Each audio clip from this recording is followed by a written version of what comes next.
Corporate media is an incestuous scam that's keeping us distracted and poor. Let me explain. For a media company, the story isn't the product and you are not the customer. It's the advertisers that are buying your attention. That's why media companies thrive on outrage. Every day, it feels like there's a new headline that should fill you with rage and contempt. Like, oh, I can't believe MAGA would support this. Or, look at what the woke mob is doing now. When we're angry, we hate scroll, we bicker in the comments, and we stay on the platform, watching ads and generating them that sweet, sweet ad revenue. They're making us angry and then farming us for all of our ad watch time, but that's not even the sickest part of the scheme. You might have heard that BlackRock is suing United Healthcare. Yes, that United Healthcare of Luigi fame. Well, they can do that because BlackRock essentially owns United Healthcare. You see, as a publicly traded company, United Healthcare has something called a fiduciary responsibility to shareholders, meaning they are legally obligated to maximize profits as much as possible. Well, BlackRock is seeing that United Healthcare is not denying as many claims as they can and thus not maximizing profit. So they can do that and control the company as the majority owner. Well, that same dynamic with United Health is true of all of these corporate media outlets that you see here in this graphic. CNN, MSNBC, ABC, CBS, NBC, ESPN, they are all owned by the same four mega corporations. And then once you start peeling back the layers, looking at what shell companies own them,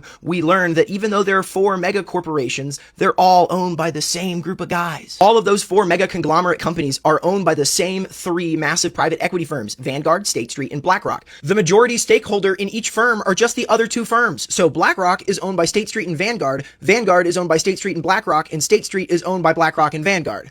They're all on the same team. Shareholders in publicly traded companies get a massive say in how the company operates. And since BlackRock, State Street, and Vanguard own a large portion of all of those four media conglomerates, they get a big say in how those media operate. But those same three firms also own a bunch of pharmaceutical companies and defense contractors that advertise on their media outlets. Do you think that they would let a story go through that would make those other business ventures look bad? Probably not. So they focus on what sells ads, and that's outrage. The result is a genius psychological operation where the public loads their fellow countrymen over irrelevant stories. Under these conditions, the corporate media and their private equity overlords watch two halves of the country duke it out to the death while they sit on Wall Street and stack up their millions. I'm going to be posting a follow-up to this video where I tell you about my media diet and how I use it to break through all of the noise. Follow to stay informed.